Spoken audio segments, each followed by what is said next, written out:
Hola, ¿cómo están? Bienvenidos otra vez a mi canal.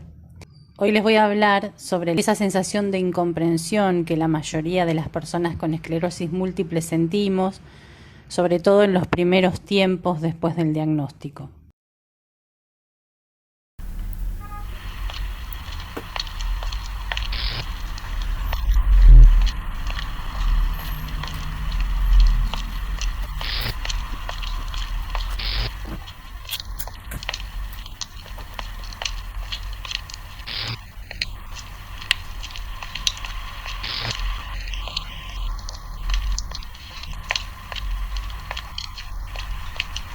Yo les contaba que, en mi caso particular, había tomado la decisión de contarle a todo el mundo que tenía esclerosis múltiple. Y que eso en algunos casos me ayudaba, pero en la mayoría de los casos me traía consecuencias negativas, como por ejemplo la sensación de incomprensión.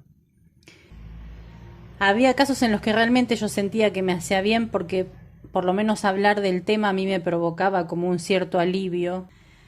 Otras veces me ayudaba también porque hacía que el otro se ofreciera a ayudarme en cosas concretas. Con mi coordinadora en el trabajo fue bueno haberlo hablado porque ella había estado hablando con la médica y la médica le había explicado que con esta enfermedad a veces era difícil planificar con anticipación y justamente yo cuando voy a hacer visitas tengo que avisar con varios días de anticipación. Entonces, hablarlo con ella sirvió para que ella me dijera, planifica tranquila y cuando llegue el día, si estás muy cansada, si pasa algo y no podés hacer las visitas, quédate tranquila, no hace falta que avises a nadie, no vayas y las reprogramas para otro día, no pasa nada. Entonces hubo situaciones donde realmente fue bueno y generó situaciones de comprensión o de acompañamiento. Pero en otros casos no, la mayoría de los casos las frases desafortunadas que yo les decía en el video anterior. En realidad yo creo que lo que a mí me sucedió en ese primer tiempo era como una bola de nieve tan grande adentro de mi cabeza, tantas cosas nuevas, estaba viviendo todas juntas de golpe. Por ejemplo, los síntomas físicos de los que ya les hablé, después también los síntomas cognitivos.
Además de eso, en ese contexto se produce también el inicio del tratamiento y la adaptación a ese tratamiento que lleva un tiempito, traen consecuencias en la vida cotidiana de las que también algún día les hablaré. Con eso aparece, como les vengo diciendo desde el principio, la incertidumbre por el futuro, de no saber qué va a pasar con uno, hasta cuándo uno va a poder trabajar, si va a poder trabajar, cómo se va a mantener, si vas a tener una discapacidad algún día, si el lugar en el que estás viviendo actualmente vas a poder seguir viviendo siempre, porque si llegas a tener una discapacidad quizá no sea el mejor lugar, que obviamente son miedos que uno tiene y que se le cruzan por la cabeza, que en el momento no tienen sentido pensar en esas cosas, pero bueno, todo eso está.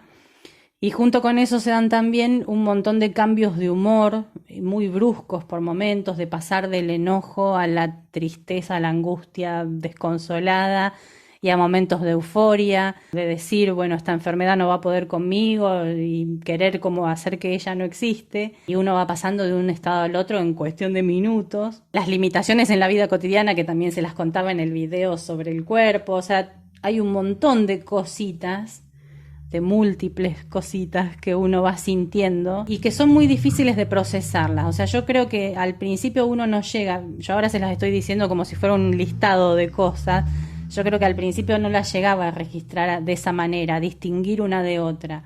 Era como una bola que estaba todo junto, todo mezclado, que todo me angustiaba, que todo me asustaba, pero no las podía llegar ni a procesar. Entonces, si no las podía ni procesar en mi cabeza, imagínense que mucho menos iba a poder comunicarlas a los demás. O sea, era muy difícil hablar porque uno realmente cuando hablaba mezclaba todo, mezclaba las cosas que uno se imaginaba con las cosas reales que le pasaban y por lo tanto, obviamente, era muy difícil también para los demás comprender. Primero, porque todo lo que tiene que ver con los síntomas, tanto sean físicos como cognitivos, la mayoría de los síntomas son invisibles. O sea, no se ven y no hay forma de constatarlos de ninguna manera. Pues si una persona, no sé, está engripada, tomarle la fiebre y ver que tiene fiebre o ver que tiene tos, o si tiene gastroenteritis podés ver que tiene diarrea o que está vomitando. En el caso de este tipo de enfermedades, los síntomas no hay forma de comprobarlos y no hay forma de verlos tampoco. Entonces es lógico que sean difíciles de entender, porque además de ser invisibles, suelen ser raros. Encima, si la persona que los está sintiendo ni siquiera los puede explicar bien, imposible sentirse identificado también con la situación del otro. Y después hay otra cuestión que es el desconocimiento. O sea, suelen ser enfermedades que uno de nombre seguramente las escuchó un montón de veces, pero en realidad no sabe muy bien cómo son, cómo funcionan.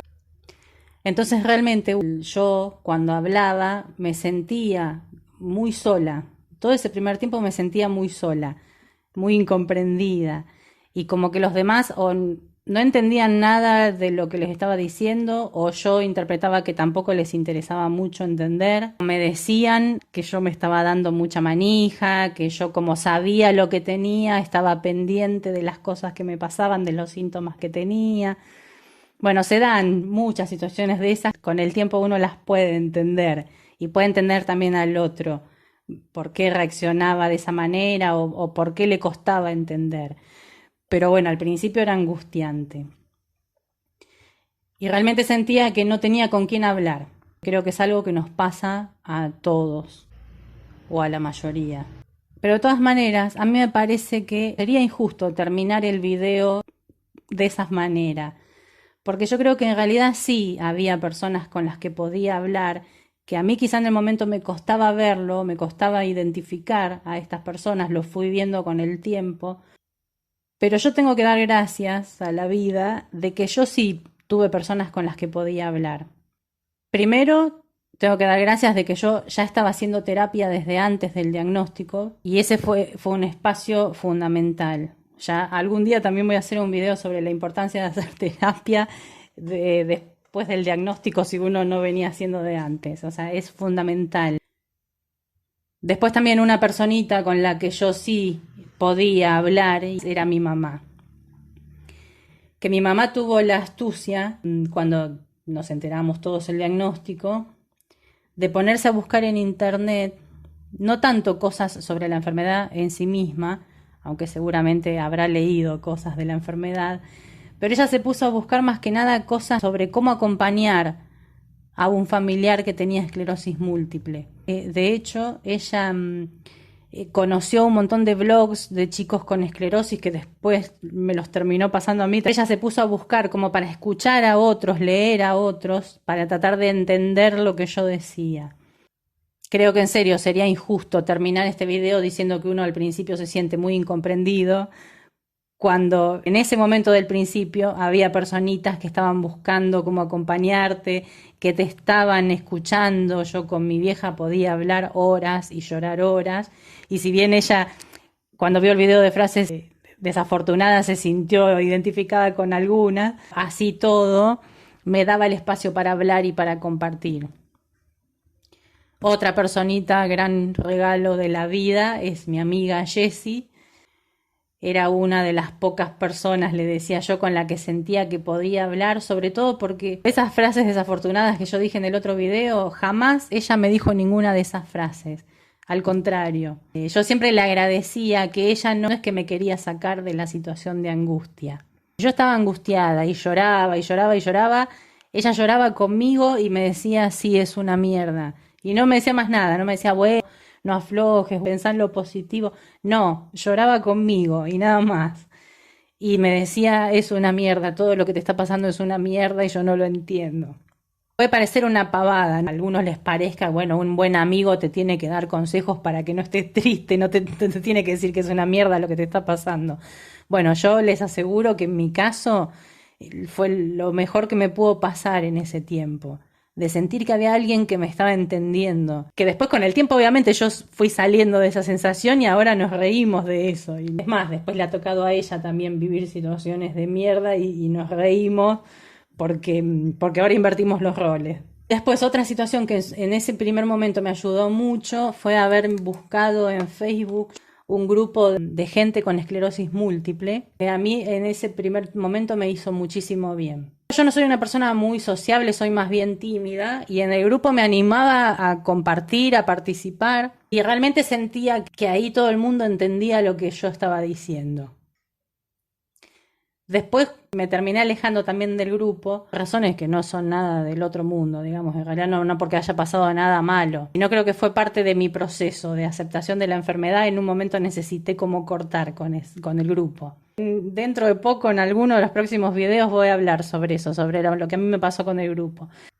Así que bueno, que la sensación de incomprensión es real y uno la sigue sintiendo siempre. Al principio es más fuerte, es más grande. Después con el tiempo, en la medida en que uno va procesando el diagnóstico, va pudiendo también aprender a comunicar mejor lo que siente, a elegir también con quién, creo que ya la sensación de incomprensión baja. Casi 3 años del diagnóstico yo ya no me siento tan incomprendida. Que es cierto que hay gente que sigue diciendo frases desafortunadas, que es cierto que a veces capaz uno cuenta algo y el otro te sale con cualquier cosa o no te termina de entender, todas esas cosas siguen pasando, pero ya a mí no me genera esa misma angustia del principio, de sentirme sola en el mundo. Les agradezco como siempre por haber llegado hasta acá y nos vemos la próxima.